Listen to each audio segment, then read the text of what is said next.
You still reply. Just less of you. I miss what wasn't said. The strange part is that the messages never stopped.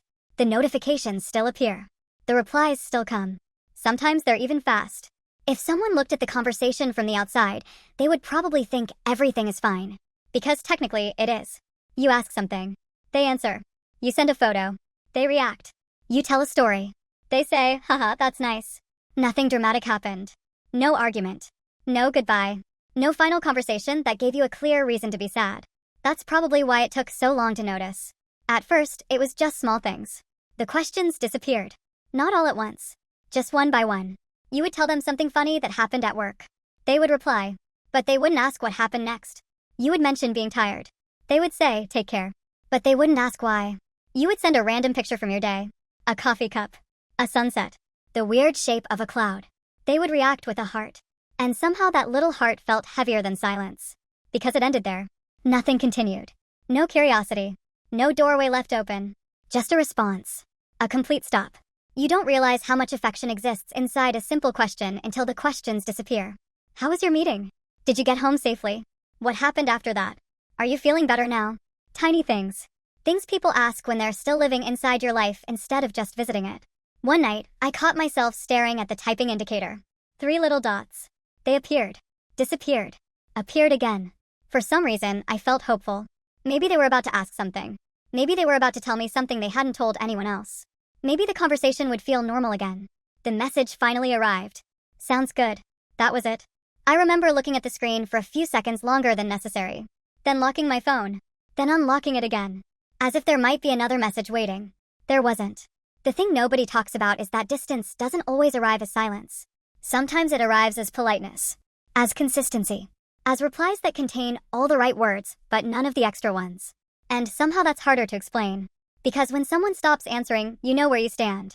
But when someone still answers everything, you keep wondering if you're imagining it. You tell yourself they're busy.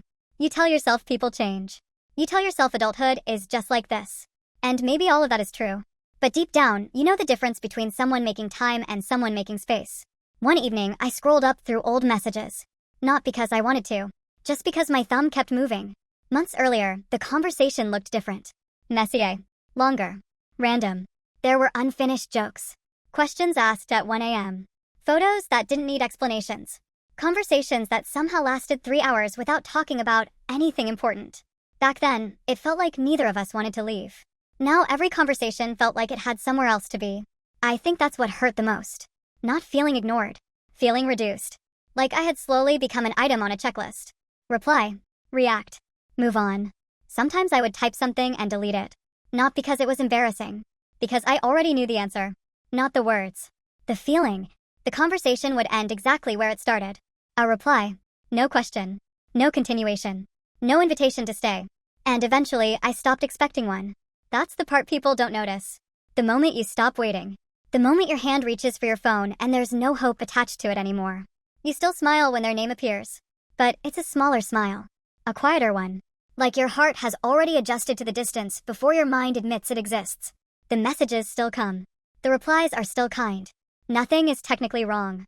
But some nights, after sending the last message, I put my phone face down on the bed and stare at the ceiling for a while. Not because I want more. Not because I'm angry. Just because I miss being known.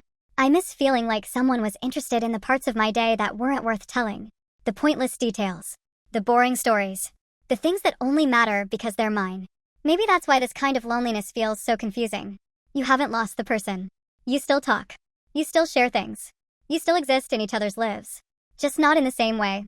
And there isn't a word for the exact moment you realize someone still cares enough to answer, but not enough to ask. So you keep replying too.